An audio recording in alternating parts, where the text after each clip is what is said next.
सुख आम्हाला कळत नाही का, कशामध्ये सुख आहे कशामध्ये दुःख आहे? आम्हाला कळतं ना महाराज, की पैसे भेटल्यानंतर आपल्याला त्या ठिकाणी सुख प्राप्त होतं, पण पैसे भेटल्यानंतर सुख प्राप्त होतच असं पण नाही महाराज. आता कित्येक जणांकडे पैसे आहे पण खाण्यासाठी पाठीमागं कोणी नाही, अशी परिस्थिती आहे. आणि ज्यांच्याकडं पाठीमागं कुटुंब मोठं आहे त्यांना त्या ठिकाणी पैशाची कमतरता त्या ठिकाणी भासत असते. म्हणून सुख ही जी गोष्ट आहे, ही सुख गोष्ट ही जी प्राप्त करण्याची नसते, ती आपल्या अंतःकरणात निर्माण करण्याची असते. कुठल्या पद्धतीने आपण ते म्हणजे कशा पद्धतीने आपण त्याचं अनुकरण करतो त्याच्यावर ते आपल्याला सुख भेटत असतं. पण ज्ञानोबारायांनी सांगितलं की हे भौतिक सुख आहे, या भौतिक सुखामध्ये तुम्ही त्या ठिकाणी गुंतू नका. आता माणसाच्या 3 मूलभूत गरजा असतात. कुठल्या कुठल्या महाराज? अन्न, वस्त्र आणि निवारा. एखाद्याने पंचपक्वान्न खाल्लं आणि त्याचा उद्धार झाला असं कधी होतं का? ती गरज आहे फक्त. त्याच्यापासून आपल्याला काही म्हणजे ते जे अन्न सेवन केल्यानंतर त्या ठिकाणी सुख प्राप्त होतं, पण ते किती वेळ असतं? पुन्हा भूक लागेपर्यंत. म्हणजे सुख प्राप्त होतं पण ते ठराविक वेळेपर्यंतच ते प्राप्त होत असतं. परंतु या ठिकाणी ज्ञानोबारायांनी शाश्वत सुख सांगितलेलं आहे. या भौतिक गरजा ज्या आहे, एखाद्याने कपडे चांगले घातले, कपडे घातल्यानंतर प्रसन्न वाटतं, सगळं म्हणजे समाधान वाटतं, त्या कपड्यांपासून सुख वाटतं, पण कुठपर्यंत? जोपर्यंत ते कपडे चांगले आहेत तोपर्यंत. कपड्यांवर डाग वगैरे पडले की आपणच ते कपडे काढून टाकतो, म्हणजे ते शाश्वत नाही.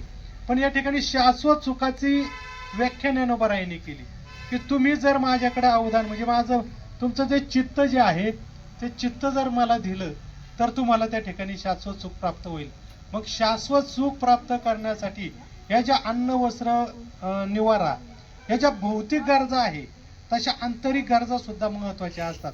आणि आंतरिक गरजा जर त्या ठिकाणी आपल्याला प्राप्त जर आपण करून घेतल्या तर आपल्याला त्या ठिकाणी शाश्वत सुख प्राप्त होत असतं.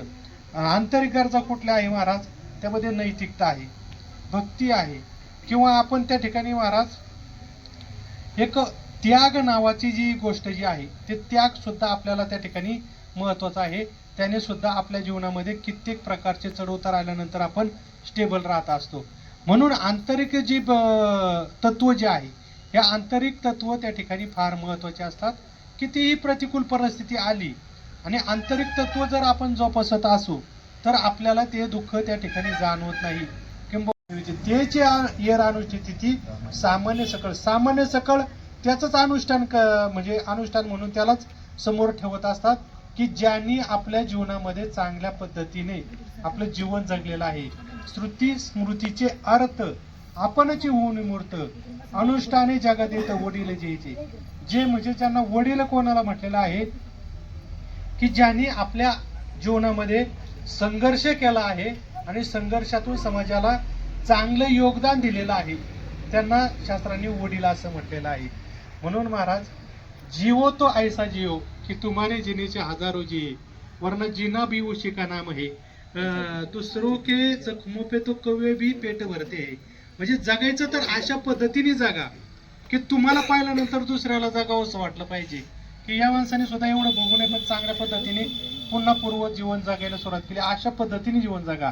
तुमच्याकडे पाहून बाकीचे लोक जीवन जगत असतात, नाहीतर दुसऱ्याच्या जखमेवर दुसऱ्याच्या दुःखावर हसून कावळे पण आपले पोट भरतात. ते पोट भरणं ते योग्य नसतं.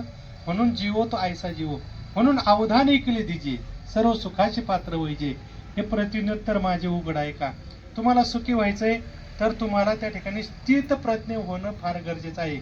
सुख दुःखे समे कृत्वा लाभा लाभ जया जयो ततो युद्धा युद्धस्व नैवम पाप्यम वाप्यशी.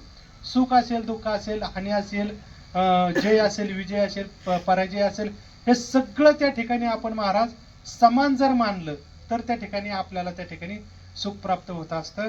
म्हणून एक छोटासा प्रसंग सांगतो.